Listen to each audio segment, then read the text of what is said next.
Led Led Ledri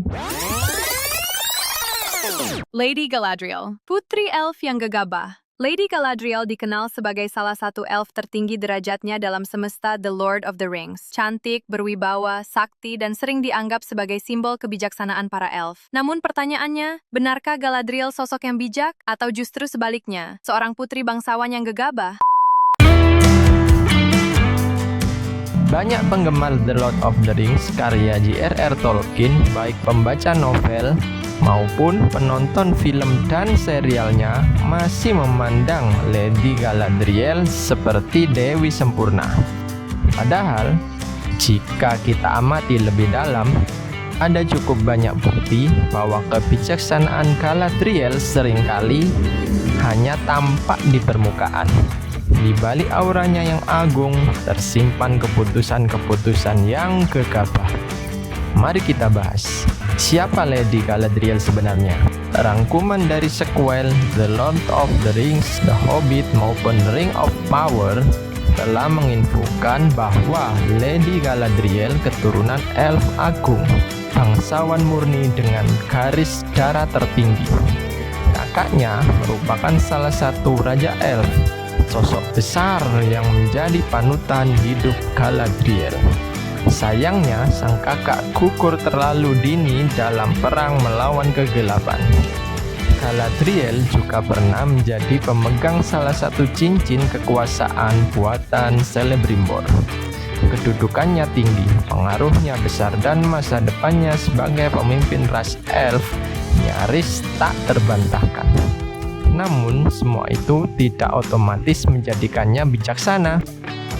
Bukti pertama, kegagalan Galadriel pertama kali terlihat dari caranya menyikapi kematian sang kakak.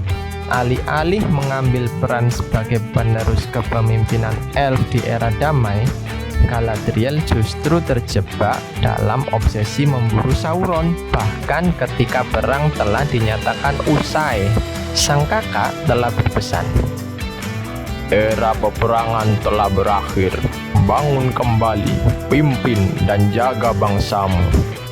Namun Galadriel memilih jalan sebaliknya.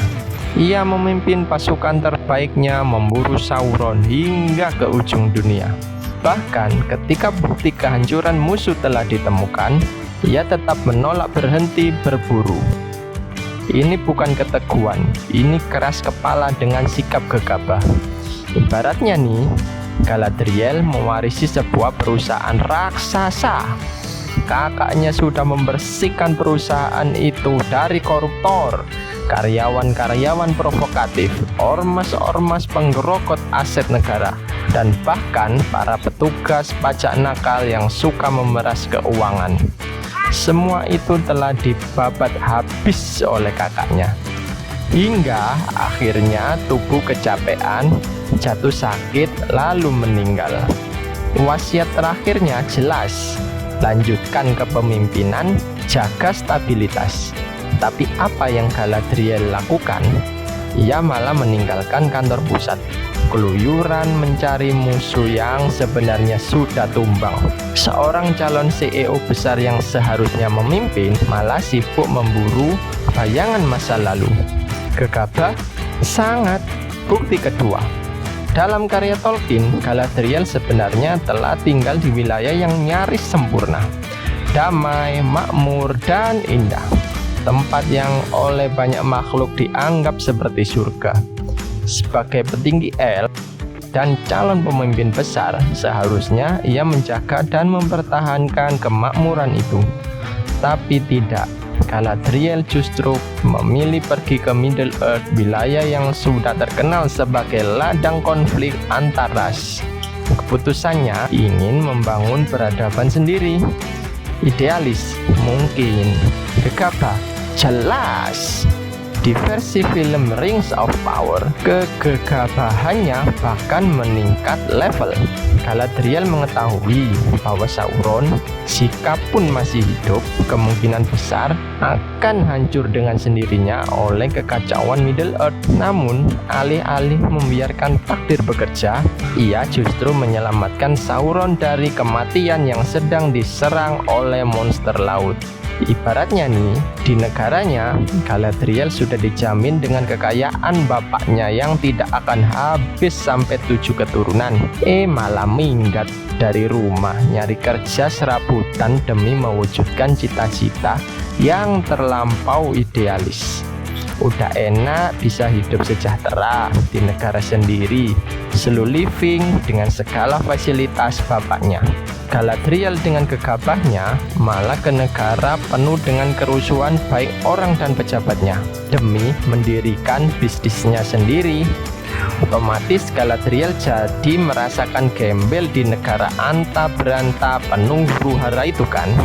Versi film Rings of Power lebih parah lagi. Pemimpin dari ormas yang menggerogoti perusahaan bapaknya dulu malah dia selamatkan saat mau tertabrak oleh mobil di jalanan. Bahkan diberi modal untuk bangkit kembali dengan mendirikan ormas baru yang sudah pernah bangkrut. Sungguh Galadriel putri yang gegabah, bukan? Keputusan-keputusannya kerap didorong oleh emosi, ego, dan obsesi. Galadriel adalah contoh bahwa darah bangsawan dan kekuatan besar tidak otomatis melahirkan kebijaksanaan. Lady Galadriel terbukti gegabah. Namun, kalian harus bijaksana dengan like dan subscribe agar kita bisa terus mikir dari arah yang berbeda. Bye-bye.